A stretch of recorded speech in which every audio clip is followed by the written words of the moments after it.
goes, because I see around me psychotic activity on every land, especially from the governments and from our Earth herself, who I think is saying enough is enough.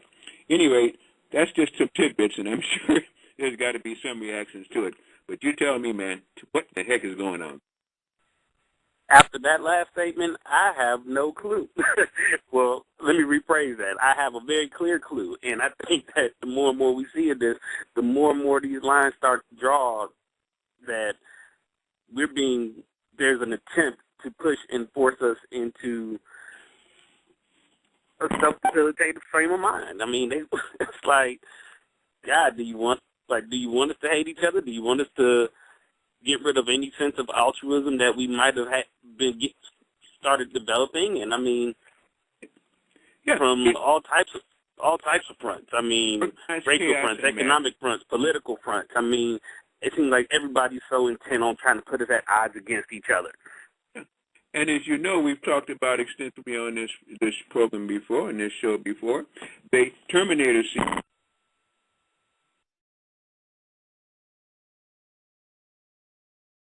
Oh, wow. Wow, he left off right on the Terminator scene. Well, we're going to give Dr. Blair a moment to get back in and on the line. I'm going to ask everybody that has the number 1 pushed to please clear the lines. You don't have to hang up. Just push the number 1 so that we can get Dr. Blair back up to the front and to the top. And we're going to take a quick commercial break and be right back after this. Don't go anywhere. Would you like to be smarter, more at peace in your life, less stressed? Are you searching for a greater spiritual connection? If so, what you need is access to the 90% of your brain that most of us don't even use. All of this and much more can be yours by enrolling in Dr. Jules' Balancing Program. Dr. Jules' Balancing Program is a revolutionary program utilizing sacred geometry to connect the logical left and creative right sides of the brain to work with what we call whole brain functionality. Many participants feel effects from day 1, and in no time you can enjoy the physiological effects equal to 8 hours of meditation in as little as 15 minutes a day. Act now to start on this life-changing program and become the person you always wanted to be. To learn more and sign up for Dr. Jules' Balancing Program, please visit our website, www.thejewelnetwork.net. What are you waiting for? Make the move now.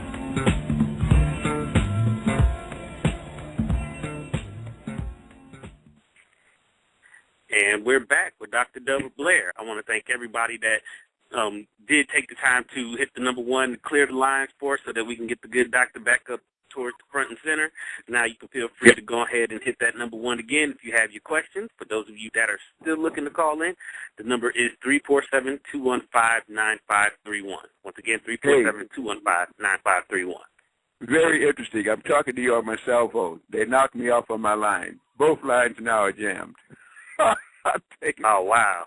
Oh, yes. I'm on the cell phone, so I'm doing the best I can. I can't get through on any of my lines. They knocked them both out. Well, we'll this hold is the on. kind of thing I'm talking about, man. It's people say they don't think I'm telling the truth, or they don't believe. Shoot, you better listen to what I'm saying. They definitely don't like for truth to come out. It's very interesting. So if there's a bad reception, it's the best I can do because I can't use any of my other landlines. Well, we hear you loud and clear, Doc. So we're just gonna make it. We're just gonna let it roll and make it do what it do, as they say. All right. All right. So we got callers starting to line up. So let's go ahead and jump straight to the first one. And our first call is going to be from area code 314. So 314, greetings. Welcome to Truth or Consequences 2012. Please state your name, where you're calling from, and your question for Dr. Blair. Oh, okay. This is T. Ahmed Evans. I'm calling from the city of Joplin, Missouri. How you brothers doing? Doing well, Tiana. How are you doing? Oh, I'm doing spectacular. Maurice, well, first of all, Maurice, man, you are not allowed to take any more vacations or travel periods, man, because a lot of people was missing this program while you were gone. I want you to know that. Well, hey, man, we got work to do. So we'll work on it to make sure. Dr. Bro, I just got a couple of questions for you, and because this is something I was going to ask last week, but couldn't get in last week. I got to think, as far as the history of this planet, did melanated beings predate the Dracons? and other lower consciousness beings on this planet? I mean, were melanated beings the first ones here? Did they predate the Dracons? And if so, how were the Dracons and entities like them allowed to garner such a stranglehold on the planet? Well, that gets into very, very, very heavy metaphysics. Yes, melanated people did predate the Dracons, but you have to understand, the first person with melanin here was named Sethantis, and that was almost like the story of Superman. But it's such a long story. It's just that when Earth was made, it was said that they took energies from people or creatures, if you would, who had no bodies, but they combined 360 degrees of consciousness, and they came from the four corners, if you wanted to say, to an area here that was supposed to receive a sun. And they were planet preparers. They had no bodies, and therefore, as they were preparing for this sun thing, they had maybe some, so we say the inside of Earth was being encrusted. They were working on this planet. Of course, the planet wasn't called Earth or anything at that particular time. When the sun began to burst on the scene, where they came from worlds of darkness, all light comes from darkness. And because they feared suns, when this happened, they were using what was called the Merkaba, the soul, the vehicle of the soul and the spirit, and they were using a high advanced tool, shall we say, building tools, not like we see hammers and nails, to make this planet. And when it happened, they were deserted. They left what they call the Anunnaki. They left their gods here that were in process of constructing because they were afraid that they would become physical. Under a sun, things become physical, and they didn't want to become physical, and they were scared. So they really left fallen angels or gods here, which they deserted. And this is what is called the abanderos, those that were abandoned on the earth. And then as a gift for those that were inside the earth, because they wouldn't live on the surface. In fact, the surface had not been completed. And so they sent them a gift, and that was an incubus, if you would, a child that was to be given a vial of special liquid at a certain time. And just like the coming of Superman, the vial was melanin. And that was why the first person turned back on this planet that had a physical body was a giant by the name of Seth. And Seth was supposed to rule the inner world, the outer world, and the extraterrestrial world. That's what you call interterrestrial, terrestrial, and extraterrestrial. It is after that that we began to be invaded again almost a billion years later by what they would call the Dracons. But that's another story. Just not going to do that. That's one you have to kind of invite me out for a lecture as to how they interface. But that was the first person turned black, and melanin, as I say, is a gift from the Creator, a gift from Creator gods, and it shows again that even fallen angels, when they become embodied, this was the thing they chose for them to be able to adapt. This is why now dark matter and black holes is coming back again, because that is your passport to change matter as you want it to be. And we have that gift in the form of melanin. That's why it's coveted. That's why they can't duplicate it. That's why they can't replicate it. Okay. Well, thanks a lot for that. And one more question, Dr. Blair, before I get you go, because this is I had a question per week, and we 2 weeks behind here. So, if males and females are actually like two halves of a complete higher vibratory being, which was presumably capable of parthenogenesis, I mean, what are your thoughts on how such beings would relate to one another? I mean, particularly like on an intimate level. If you got if there are two halves of the complete being, you've got a society of these complete higher vibratory beings that may reproduce parthenogenically. I mean, how would that affect intimacy among those beings? Well, parthenogenesis was for a different species of being. You see, we interface words because we've never been told truth.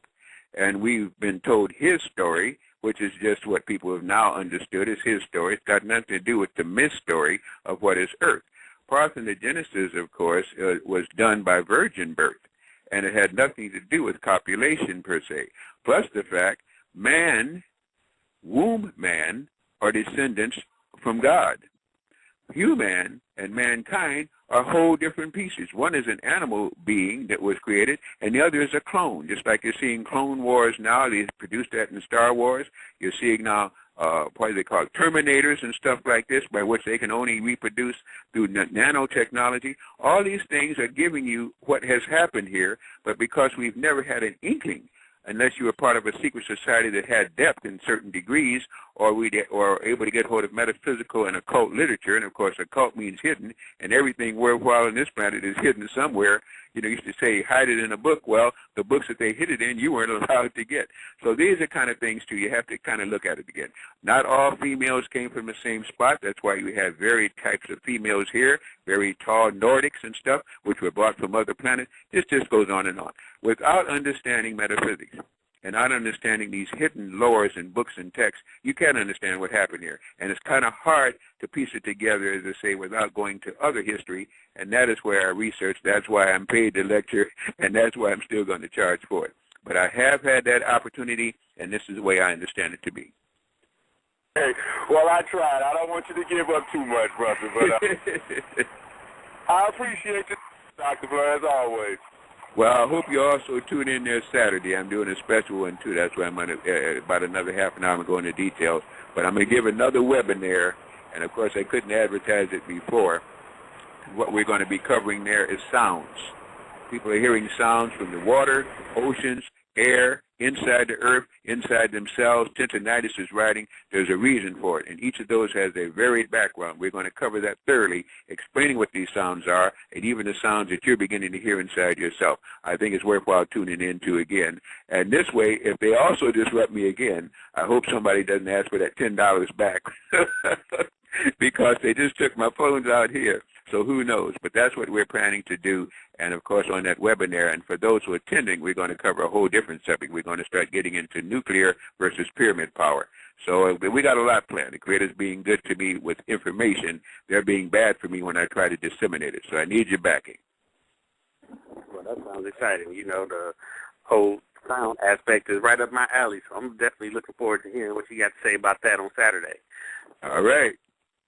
All right, so our next call is from area code 917. Hello? Yes, You're on the air. Yes, how you doing, Dr. Blair and Brother Maurice? Basically, you are too. All right, my name is Jay. I spoke with you yesterday. Jay? Oh, yes. How are you doing? Yeah, calling from New York. And I appreciate the answers and everything that you gave me before. Well, now, thank you. I was listening to the beginning of your show. You was talking about the prophecies and everything. Now, pertaining to those are some parts of the holy books, whether it be the Torah, the Bible, or, you know, all the other ones. Are some of them truth to all the books, basically what you're trying to say? I'm saying this. There are parts, what we have not learned is how these religions began. Truth is a state of consciousness. I always say, don't come to me for truth, come to me for facts. We've got 13 major religions. All of them have a black god except for one, okay? And when you begin to do some deep searching, you'll find that many of them were taken from certain books and then relegated. The whole truth is that Apollonius is the one who made most of these things that are now being quoted as coming from St. John the Revelator, as coming from certain ones, and I know I'm stepping on very hallowed ground, but most religions, when you trace them back, you see that they started from one book of truths or one concept, and then this was so good that to dominate people, they began to spread it out, and religion is one of the things that has caused more wars on this planet, more separations, and of course, they're getting scandals all over the church from pedophilia and so on and so forth, so to give you an inkling about what we're really up against. And as souls awaken and people get smarter and start going in and following that higher mind of theirs and stop eating all this junk food and stuff to keep them dumbed down and taking all the drugs and dope, they're going to find that truth is right within them. That's the only truth you can trust. And when you're sober and get that truth, you know you're speaking to your Creator, and you don't need any minister to help you get it. Okay. I'm going to have another question.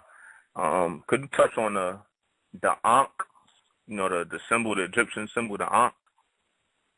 Well, the Ankh is just one part of a duality. You had the Ankh and the scepter. I've kind of covered that in so many lectures, and I forget people who have not heard me, and they may forget and so on and so forth. But my understanding, limited as it may be, is that the Ankh and the scepter were one.